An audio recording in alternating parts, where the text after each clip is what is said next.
বর্তমান যুগে যেখানে নিজের জীবনের সব তথ্য সোশ্যাল মিডিয়াতে পাবলিশ করা, ফ্রেন্ড সার্কেল বা অফিস গ্রুপে ডিসক্লোজ করা একটি ট্রেন্ড হয়ে দাঁড়িয়েছে, সেখানে আপনার কাজের সফলতা অর্জন করার জন্য কিছু সেন্সিটিভ তথ্যের গোপনীয়তা বজায় রাখাটাই বুদ্ধিমানের। এই ভিডিওর মাধ্যমে আমরা কিছু ইম্পর্টেন্ট সেন্সিটিভ টপিক যা সবার সাথে আলোচনা করা একেবারেই উচিত নয় সেই বিষয়ে বিস্তারিত জানবো। পুরো ফায়দা পেতে হলে ভিডিওটা বিনা স্কিপ করে একদম শেষ পর্যন্ত দেখার অনুরোধ রইল।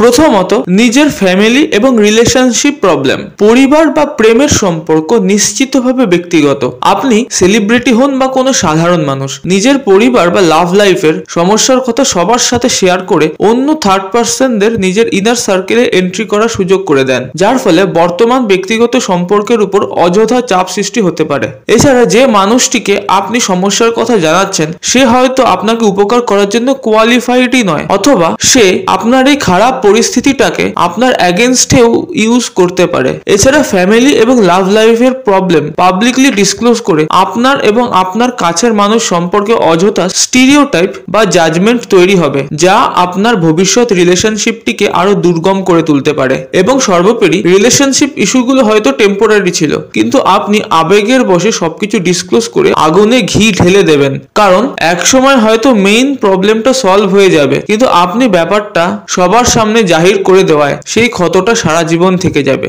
তাই উপযুক্ত ব্যক্তি না হলে রিলেশনশিপ বা ফ্যামিলি ইস্যু নিয়ে ডিসকাস করাটা অপ্রয়োজনীয় বলে আমি মনে করি। এ বিষয়ে আপনার কি মতামত তা কমেন্ট সেকশনে জানাতে একদমই ভুলবেন না। দ্বিতীয়ত, অন্য মানুষদের সিক্রেট। কোনো ব্যক্তি যদি তার নিজের সিক্রেট আপনাকে বলে থাকে তবে নিশ্চয়ই আপনি তার কাছে একজন বিশ্বাসের পাত্র, কিন্তু তার সিক্রেটটি সবার সামনে ডিসক্লোজ করে আপনি তার এই বিশ্বাসেই কুঠারাঘাত করেছেন। এর ফলে সেই মানুষটি আপনাকে হয়তো কোনোদিনও বিশ্বাস করবে না এবং তার বিশ্বাস ভাঙায় আপনার বিরুদ্ধে প্রতিশোধ নেওয়ার চেষ্টাও করতে পারে।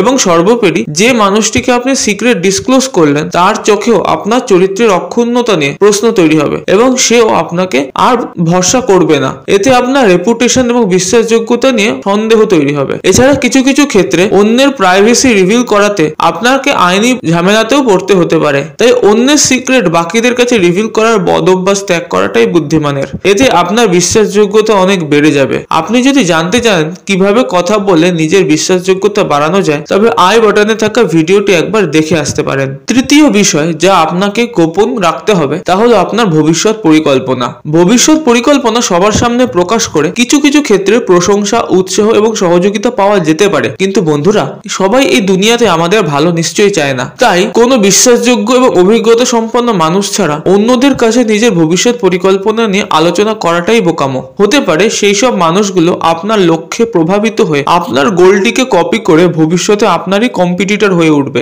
আবার হয়তো তাদের সীমিত বুদ্ধিতে আপনার পরিকল্পনার সঠিক মূল্যায়ন না করেই নিজের ব্যক্তিগত ভয় এবং ইনসিকিউরিটি গুলো আপনার মধ্যে রোপণ করে দিল। এতে আপনার মোটিভেশন এবং সেলফ কনফিডেন্সও এফেক্টেড হতে পারে। আবার অনেকে হিংসার বংশবর্তী হয়ে আপনার রাস্তায় কাটা হয়ে দাঁড়াতে পারে, আপনার গোলটিকে স্যাবোটাইজ করতে পারে। এছাড়া অনেকের লক্ষ্য এবং ভবিষ্যৎ পরিকল্পনা সময়ের সাথে সাথে পাল্টায়। তাই যদি কোনো লক্ষ্য পূরণ না করে আপনি বারবার নিজের গোল পাল্টাতে থাকেন, তবে এতে অন্যের কাছে আপনি বিশ্বাসের অযোগ্য, এমনকি হাসির পাত্রও হয়ে উঠতে পারেন। এছাড়া একটি সাইকোলজিক্যাল ফ্যাক্ট বলে যে নিজের লক্ষ্য সবার সামনে বারবার বলে আপনি লক্ষ্য পূরণের সম্ভাবনাই কমিয়ে দিচ্ছেন, কারণ অন্যদের কাছে নিজের পরিকল্পনা বলেই আপনি ডোপামিন হাই পেয়ে যাবেন, যার ফলে লক্ষ্য পূরণের জন্য যে কাজটি করতে হবে তা করতেই আপনার মন চাইবে না। এই ডোপামিন এবং সাকসেসের মধ্যে কি সম্পর্ক তা যদি আপনি বিস্তারিত জানতে চান তবে কমেন্ট সেকশনে ইয়েস টাইপ করুন। যথেষ্ট রেসপন্স পেলে পরবর্তী ভিডিও সেই টপিকের উপরই বানানো হতে পারে। চতুর্থত, আপনার রোজগার এবং অর্থনৈতিক পরিস্থিতি। নিজের রোজগার গোপন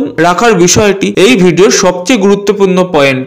আপনি সবার কাছে নিজের উপার্জন জানালে সবার আগে যেটি হবে তা হলো তুলনা, অর্থাৎ কম্পারিজন। কিছু মানুষের রোজগার আপনার থেকে কম হবে, আবার কারোর বেশি। তাই যদি কেউ আপনার থেকে বেশি টাকা রোজগার করে তবে সে আপনাকে তাচ্ছিল্য সহকারে দেখবে, আপনাকে ইগনোর করবে, সোশ্যাল গ্যাদারিং এ আপনাকে ইনভাইট করবে না, কারণ হয়তো সে ভাববে আপনি সেগুলোকে অ্যাফোর্ডই করতে পারবেন পারবেন না। আবার যদি কেউ আপনার থেকে কম টাকা রোজগার করে তবে সে নিঃশর্তে আপনার কাছ থেকে টাকা ধার চাইবে, আর আপনি টাকা ধার দিলে তা আদায় করতে কতটা মুশকিল হবে তা নিশ্চয়ই বুঝতে পারছেন। আর আপনি যদি টাকা ধার না দেন তবে হিংসা এবং অপমানের বংশবর্তী হয়ে আপনার এবং আপনার পরিবারের ক্ষতি করতে পারে, আপনার নামে বদনাম লটাতে পারে, আপনার গোলটিকে স্যাবোটাজ করতে পারে। তাই নিজের আয় উন্নতির কথা বন্ধু বান্ধব, অফিস কলিগ, এমনকি আত্মীয়দের সাথে রিভিল করা থেকে বিরত থাকুন। তবে কোনো কোনো ক্ষেত্রে, যেমন লোনে অ্যাপ্লাই করার সময়, নতুন প্রপার্টি কেনার সময় বা বিবাহের সময় নিজের ইনকাম রিভিল করা যেতে পারে, তবে সেক্ষেত্রেও সাবধানতা বজায় রাখা জরুরি। নিজের আয় গোপন রাখা ধনী মানুষদের একটি সাধারণ অভ্যাস। এরকম ধনী মানুষদের আরো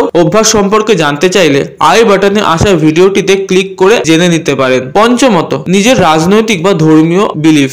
রাজনৈতিক বা ধর্মীয় আদর্শ অনেক সময় মানুষের কানেকশন তৈরি করতে সাহায্য করলেও সব ক্ষেত্রে তা নিশ্চয়ই নয়। প্রত্যেক মানুষের রাজনৈতিক বা ধর্মীয় বিচার আলাদা হয়ে থাকে, তাই সামনের মানুষটির আদর্শ না জেনে এই বিষয়ে তর্ক করলে অযথা ঝামেলা এবং শত্রুতা তৈরি হতে পারে। এছাড়া অনেক ক্ষেত্রে ধর্মীয় বা পলিটিক্যাল ওপিনিয়ন শেয়ার করা আপনার কেরিয়ার অপরচুনিটিকেও লিমিটেড করে তুলতে পারে, বিশেষত যদি আপনি জার্নালিজম, কাউন্সিলিং এবং পাবলিক সার্ভিস এরকম কেরিয়ারে থাকেন। তাই রাজনীতিবিদ বা ধর্মগুরু না হলে অপরিচিত ব্যক্তিদের সাথে এই বিষয়ে যুক্তিতর্ক না করাটাই বুদ্ধিমানের। এতক্ষণ ভিডিওটি দেখে থাকলে একটি লাইক করার রিকোয়েস্ট তো করতেই পারি। আর ভিডিওটি যদি আপনার মন ছুঁয়ে গিয়ে থাকে তবে চ্যানেলটিকে সাবস্ক্রাইব করে বেল নোটিফিকেশনটি দাবিয়ে দেবেন, যাতে পরবর্তী লাইফ চেঞ্জিং ভিডিওগুলো আপনার কাছে সবার আগে পৌঁছায়। পরবর্তী যে বিষয়টি আপনাকে সবার থেকে গোপন রাখতে হবে তা হলো আপনার কন্ট্রোভার্সিয়াল অতীত ঘটনা সম্পর্কে। নিজের অতীত সম্পর্কে, যেমন ছেলেবেলার দারিদ্রতা, বাবা মায়ের মধ্যে সম্পর্ক, অতীতের প্রেম বা কোনো পাস্ট জব এক্সপিরিয়েন্স নিয়ে লোকেদের কাছে আলোচনা না করাই ভালো।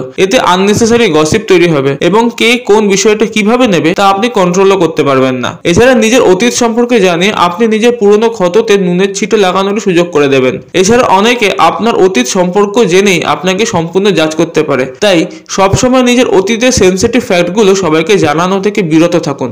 অন্তিম যে বিষয়টি আপনাকে গোপন রাখা উচিত তা হলো আপনার মেডিকেল কন্ডিশন। আপনার কোনো অসুখ থাকলে তা সবাইকে জানানোর দরকার নেই। অনেক ক্ষেত্রে তা সোশ্যাল এবং প্রফেশনাল অপরচুনিটি, প্রমোশন ইত্যাদিকে প্রভাবিত করতে পারে। আবার অনেকে ভাবতে পারে আপনি পার্টিকুলার কিছু কাজ করার জন্য একদমই সুইটেবল নয়। এছাড়া নিজের স্বাস্থ্যের কথা জানে আপনি আনওয়ান্টেড সহানুভূতি পেতে পারেন, যা অনেকটাই ইমোশনালি চ্যালেঞ্জিং। তাই নিজের চিকিৎসক, হেলথ ইন্স্যুরেন্স এজেন্টের মতো প্রয়োজনীয় ব্যক্তিদের ছাড়া নিজের অসুখ বিসুখের কথা সবাইকে না জানানোই ভালো। এছাড়া আর কোন কোন বিষয় গোপন রাখা উচিত বলে আপনার মনে হয় তা কমেন্ট সেকশনে লিখে জানান। ভিডিওটি ভালো লেগে থাকলে লাইক, কমেন্ট, শেয়ার, সাবস্ক্রাইব ইত্যাদি করতে একদমই ভুলবেন না। আবার দেখা হবে পরবর্তী ভিডিওতে। এতক্ষণ আমাকে সময় দেওয়ার জন্য আপনাকে অসংখ্য ধন্যবাদ।